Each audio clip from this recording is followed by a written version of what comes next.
Bonjour les amis. Bon, l'actu, c'est pas la tentative d'assassinat contre Donald Trump. Les Français s'en foutent. Non, l'actu, c'est que on n'a toujours pas la fumée blanche, on sait toujours pas qui ça va être le prochain Premier ministre de la France. Parce que ça peut être que quelqu'un de gauche, hein. Ça, tous les mecs de gauche, ils nous le disent. La gauche, elle a fait 25%, c'est donc elle qui a la majorité et elle mérite plus de diriger le pays que le RN qui a fait 37%. Et puis, il nous explique aussi que Macron, il est en train de s'allier avec l'extrême droite contre la gauche pour l'empêcher et empêcher le peuple d'accéder à sa victoire. Alors, il y a des mauvaises langues qui leur disent, mais attendez les mecs, c'est pas vous qui avez fait voter Darmanin, c'est pas vous qui avez fait voter Borne, et maintenant vous accusez Macron de pactiser avec le RN, on comprend pas tout là, non. L'essentiel du week-end, c'est pas ça. L'essentiel du week-end, c'est la cata. Je veux dire, mes copains de gauche, sous mes conseils, étaient pratiquement tous d'accord pour mettre la petite Huguette Bello, sénatrice de la Réunion, 74 ans à Matignon. Tout le monde disait qu'elle avait toutes les compétences, que c'était le must du must.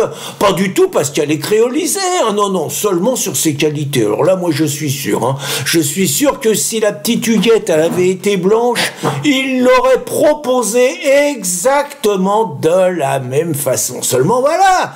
Tout ça à cause de ces salopards de socialos. Les salopards de socialos, ils ont pas voulu de la petite Huguette. Alors, pour des raisons un peu bizarres, hein, ils ont pas osé dire qu'ils sont racistes, mais tout le monde le pense. Hein. Ils ont osé dire que la petite Huguette, elle avait pas voté pour le mariage homo en 2013. Et ça, pour les socialos, c'était rédhibitoire. Bien plus grave que le fait qu'elle n'ait pas voté pour la loi contre les signes religieux à l'école, donc contre le voile, en 2004. Ça, c'était beaucoup moins grave. Parce que la petite Huguette, elle disait que c'était une spécificité culturelle réunionnaise. Indiscutable, inattaquable. Donc mes copains de gauche, ils se retrouvent dans la mouise. Et encore une fois, je suis obligé de payer de ma personne pour leur donner une piste qui, cette fois, sera inattaquable. Je vous explique. L'homme de la situation, c'est un sénateur. Il est communiste aussi, c'est Yann Brossat. Alors mon copain Yanouska, lui, je veux dire, personne ne pourra rien dire contre lui. Alors d'accord, il est blanc, mais bon, c'est le seul défaut. Hein. Sinon, honnêtement, il coche toutes les cases, mon copain Yann. Alors d'abord, hein, ceux qui racontaient qu'Huguette a une longue expérience, alors Yann, c'est pas parce qu'il a 30 ans de moins qu'Huguette, il a toujours fait de la politique, il a toujours vécu de la politique, et il a toujours exercé des hautes responsabilités, premier adjoint d'Hidalgo, et maintenant pendant des années, et maintenant le voilà sénateur. Alors bon, faut savoir, hein, Yann, il est issu d'une famille de communistes et tout, mais attention, hein, le communisme Aragon, hein, le communisme de salon, pas le communisme Boulogne-Billancourt. Yann, il fréquente pas les pulls à sueur. C'est pas son truc, faut pas lui reprocher. Bon, il est comme ça, Yann. Mais par contre, alors lui, on pourra pas lui reprocher ce qu'on a reproché à Huguette Bello, de pas avoir voté le mariage homo. Alors Yann, là-dessus, il a été exemplaire. Hein. Faut reconnaître que Yann, il est aussi homosexuel, donc c'est un homosexuel LGBT. Et lui, il a payé de sa personne, Yann, parce que non seulement il a voté le mariage homo, mais lui, il s'est marié avec Brice, son compagnon, qui est un enseignant au lycée très prolétarien Louis le Grand à Paris. Donc là-dessus, Yann, inattaquable. Un autre truc, c'est Yann, sur l'islam et le vivre ensemble, il a toujours été exemplaire. Hein. Il a toujours lutté contre les laïcards et naturellement, il a toujours lutté contre les racistes. Alors, il y en a qui vont me dire, ouais, mais ton Yann, il est communiste. Et alors, ils vont me dire, attendez, les communistes, ils ont fait 2% aux dernières européennes. Et ils n'ont même pas été capables d'avoir un groupe de faire 9%. Ce à quoi je réponds, attendez, Huguette Bello, elle était communiste aussi, et tout le monde était d'accord pour elle. Donc si on est d'accord pour la petite Huguette, on est d'accord pour mon petit Yann. Alors, il y en a d'autres qui vont me dire, ouais d'accord, mais bon, communistes, ils ont quand même 100 millions de morts et tout, et alors, personne ne leur reproche, le pacte germano-soviétique et tout, c'était pour se battre contre le nazisme.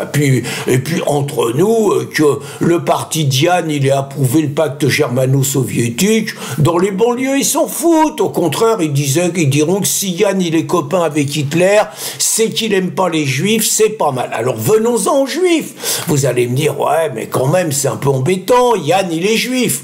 D'abord, c'est pas de sa faute, hein. Faut reconnaître, on va pas lui reprocher ça.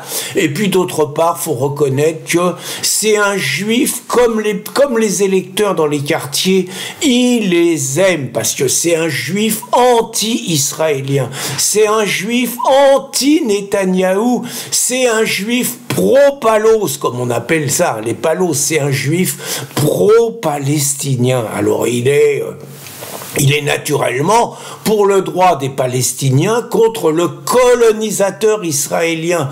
Il considère que tout ce qui se passe en Palestine et tout, c'est un génocide. Vous voyez, il reprend exactement toutes les formules. C'est un génocide. Il dit que Netanyahou, il se comporte exactement comme se comportaient les nazis. Donc là-dessus, je veux dire, il est parfait. Et puis, il faut reconnaître qu'il a donné des gages aussi, parce que son grand-père, donc il a été vivre en Israël. Son grand-père, c'était un juif polonais. Il a été vivre en Israël, mais il était toujours communiste. Et donc, étant en Israël, il a envoyé toute sa vie des grands secrets scientifiques aux Russes, aux communistes, aux staliniens.